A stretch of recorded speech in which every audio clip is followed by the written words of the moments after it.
Blue. Al mediodía, como siempre, nos conectamos con los periodistas del servicio informativo de Blue Radio para que usted esté informado de lo que pasa en Colombia y en el mundo. Y hoy se va a realizar la segunda jornada de concertación frente a las propuestas del salario mínimo para el 2026. El gobierno ya se reunió con los trabajadores, es decir, las centrales obreras, y ahora está reunido con los empresarios. ¿Qué se sabe, Laura Olarte?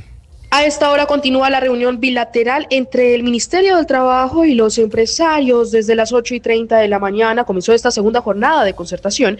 La primera reunión del día de hoy se realizó entre el gobierno y los trabajadores. Tras las declaraciones presentadas por el presidente de la CUT, Fabio Arias, mencionó que por parte de los trabajadores no habrá una disminución o una cifra, y aseguró que de un 16% que fue la propuesta inicial dada por los trabajadores, a lo mínimo que se bajarían sería a la cifra dada por el ministro del Interior, Armando Benedetti, que es de un 11%. Escuchemos qué fue lo que dijo Fabio Arias, presidente de la CUT. No vemos posibilidad de que haya acuerdo en la mesa de concertación por la distancia abismal que hay entre las dos cifras. Por tal motivo nos parece que lo que va a suceder es que el gobierno lo va a hacer mediante un decreto, dado de que no hubo acuerdo en la comisión de concertación. Frente a este panorama, los sindicatos apoyan que se realice en segunda instancia por decreto presidencial el aumento del salario mínimo. Tras los porcentajes distanciados que se presentan ahora, recordemos que empresarios proponen un 7,21% de aumento, y es una diferencia de casi 9 puntos porcentuales entre las dos partes. 12 del día, 5 minutos, gracias Laura. Y a esta hora mucha atención, el IPEC confirma un intento de fuga en la cárcel El Buen Pastor. Según información preliminar, una reclusa subió al techo del centro penitenciario. Sin embargo, las autoridades lograron evitar que se escapara y a esta hora se realiza un reconteo de todas las reclusas. Kalila Peña. El Instituto Nacional Penitenciario y Carcelario confirmó en la mañana de este jueves un intento de fuga en la cárcel El Buen Pastor en Bogotá. De acuerdo con la información preliminar, una de las internas logró ascender hasta el techo del centro penitenciario, lo que activó de inmediato los protocolos de seguridad. Las autoridades penitenciarias impidieron que la evasión se concentrara y procedieron al conteo general para verificar la presencia de todas las reclusas, el cual generó un intento de motín en un pabellón. Tras el incidente, el IMPEC informó que el control en el establecimiento fue restablecido y que no se registraron alteraciones adicionales al orden interno. Este hecho ocurre en medio de una cadena reciente de fugas en otras cárceles del país. El caso más reciente, el de Pedro David Nieves, un interno de La Picota en Bogotá, condenado a 28 años de prisión por secuestro extorsivo. El hombre escapó mediante la modalidad conocida como cambiazo. La lista de incidentes también incluye la fuga de Darío Arcadio Zapata, conocido como alias El Zorro, disidente que escapó el 8 de diciembre de la cárcel de Itagüí en Antioquia. 12 del día, 6 minutos, Kalila, gracias. Y hoy se presentó la renuncia de Nadia Blel a la presidencia del Partido Conservador, y lo que ha dicho la senadora Andrés Carmona es que se va a dedicar de lleno a su campaña al Senado y competir en igualdad de condiciones. Esa explicación me suena un poquito rara.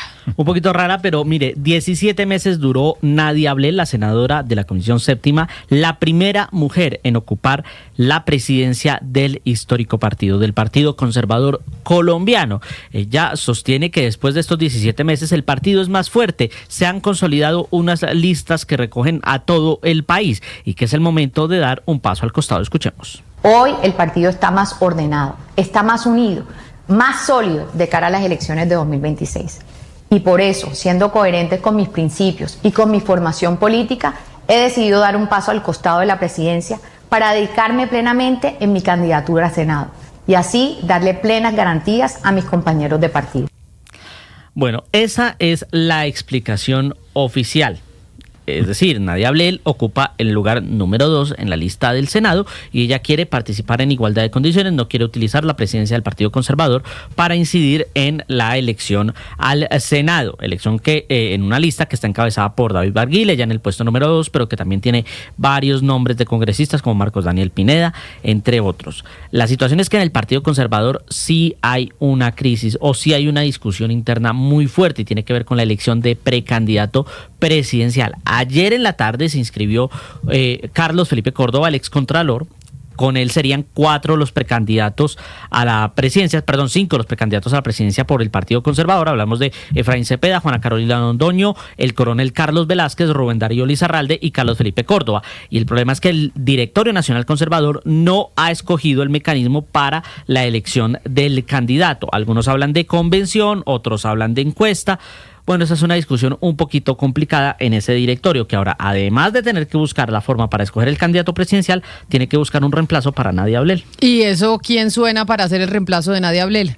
Hasta el momento no se ha empezado a sonar. No tenemos ese se ha dato. empezado a dar ese No sonajero, tenemos el porque dato. hasta hoy se conoció la renuncia. Recuerde usted que Nadia Ablel asumió después de que Efraín Cepeda renunciara para asumir la presidencia del Congreso.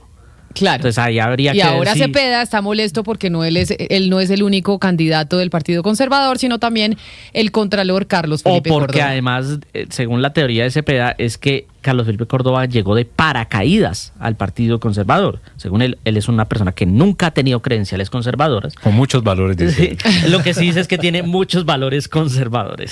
Gracias, Andrés. 12:09 minutos y hablando de política, Daniel Palacios y Vicky Dávila entregaron hoy sus firmas a la Registraduría Nacional. El exministro Palacios pidió concretar la idea de una consulta de oposición y Vicky Dávila habló sobre el papel del expresidente Álvaro Uribe. Mateo Piñeros, muy buenas tardes.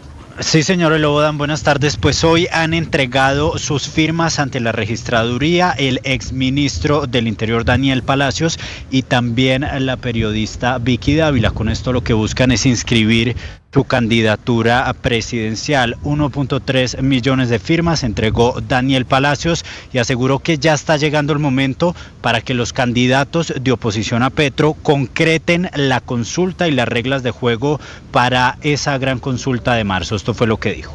Hoy ya llegamos a ese momento. Ya llegamos al momento en donde quienes quieren ir a una consulta lo han expresado. Y quienes no quieren ir a una consulta ya lo han dicho. Porque vuelvo y repito, aquí muchos han hablado de unión, pero en el momento de la unión huyen y no se quedan en la unión.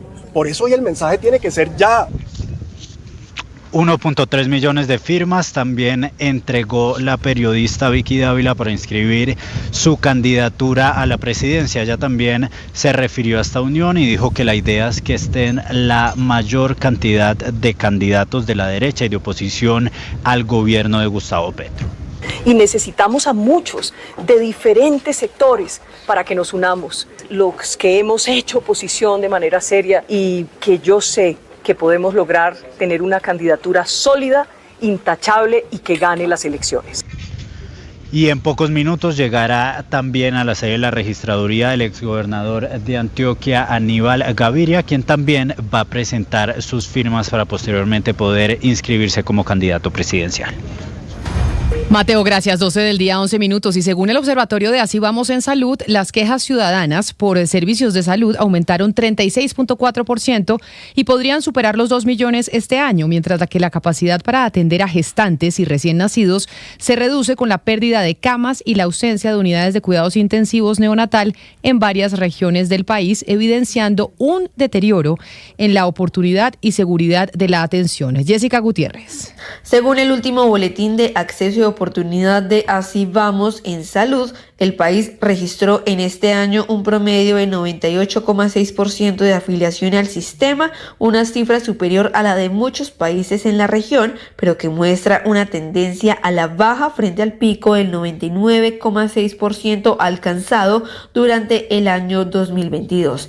Y aunque cada vez más personas acuden a los servicios de salud, esto no se traduce en mejores experiencias de atención, pues las cifras muestran que 10 millones de consultas externas adicionales desde el 2015 y también aumentos significativos en urgencias con más del 63% y hospitalizaciones con más del 126%. Sin embargo, junto a este incremento de servicios, también crecen las barreras, pues las quejas ciudadanas aumentaron un 36,4% entre junio y agosto de este año y podría cerrar con más de 2 millones de reclamos. Uno de los puntos más críticos de este boletín es la disminución de camas en servicios maternos, perinatales y neonatales, que recordemos son clave para la atención de mujeres gestantes y recién nacidos, pues en estos servicios se registraron 97 camas menos frente al periodo anterior, y la situación es aún más grave en algunas regiones del país donde no existe ninguna unidad de cuidados intensivos. 12 del día, 13 minutos. En medio de la tensión que existe entre los presidentes de Estados Unidos y de Colombia, la gobernadora del Valle, Dilian Francisca Toro, viajó a Washington en misión oficial. La gobernadora fue invitada por el propio subsecretario de Estado de los Estados Unidos. Vamos a Cali, Hugo Mario Palomar. La gobernadora del Valle, Dilian Francisca Toro, cumple desde hoy una agenda en Washington por invitación de la Oficina de Asuntos Andinos del Departamento de Estado de los Estados Unidos. La funcionaria aseguró que buscará inversionistas para proyectos estratégicos del departamento que no recibieron apoyo financiero de parte del gobierno de Gustavo Petro, como el tren de cercanías. Voy a participar de un foro en el cual se va a hablar de cuáles son las ventajas competitivas que tenemos los gobiernos subnacionales, como el Valle del Cauca, como los otros departamentos, que tenemos ventajas para poder inversionistas venir a radicarse en Colombia, y pues por supuesto yo voy a hablar del Valle del Cauca. La gobernadora también buscará respaldo financiero para el dragado del canal de acceso al puerto Buenaventura, una obra importante para impulsar el comercio internacional a través del Pacífico colombiano. La noticia internacional. 12 del mediodía, 14 minutos en Colombia, 6 de la tarde, 14 minutos en Oslo, donde la líder opositora y Nobel de Paz venezolana María Corina Machado, quien llegó pasada la medianoche a Noruega, reapareció tras 11 meses en la clandestinidad. Aseguró en una rueda de prensa que volverá a Venezuela cuando existan las condiciones de seguridad, y recalcó que su regreso no depende de la salida del poder de Nicolás Maduro. Mientras tanto, desde Caracas, el régimen informó de una conversación telefónica entre Maduro y Vladimir Putin. Según el Kremlin, el presidente ruso reafirmó su apoyo a Venezuela en medio del despliegue militar de Estados Unidos, y Moscú habló de solidaridad y respaldo a la soberanía venezolana. Aseguró también que mantendrán abiertos los canales de comunicación y su apoyo político al régimen de Maduro. La noticia deportiva. La noticia deportiva llega desde Zagreb, Croacia, porque allí jugará a las 12:45 el Betis como visitante ante el Dinamo Zagreb por la sexta fecha de la Europa League. En el conjunto español partirá como inicialista el colombiano Nelson de Osa, mientras que Juan Camilo El Cucho Hernández estará en el banco de suplentes. A propósito del Cucho Hernández, desde Italia señalan que el Lazio estaría interesado en los servicios del atacante, que lleva 7 goles y 2 asistencias con el conjunto bético y que tiene un valor en el mercado de 18 millones de euros. Recordemos que en la tabla de posiciones el Dinamo Zagreb es 23 con 7 puntos, mientras que el Betis es quinto con 11 unidades. Las principales tendencias en redes sociales. A esta hora es tendencia en redes sociales el aparatoso momento que vivió Bad Bunny durante su concierto de anoche en Ciudad de México, en el inicio de la etapa mexicana de su gira Debí Tirar Más Fotos. Mientras se desplazaba por sobre el techo de la famosa casita, su segundo escenario, el artista perdió el equilibrio y terminó cayendo sentado frente a más de 60,000 espectadores que llenaron el estadio GNP Seguros. En redes, muchos usuarios señalan que habría llovido antes del show, lo que pudo dejar la superficie resbalosa. El artista seguirá con sus 8 fechas en México y también llegará a Colombia, donde se presentará el próximo 23 de enero de 2026 en el Estadio Atanasio Girardot de Medellín. Lea esta y más tendencias en bluradio.com.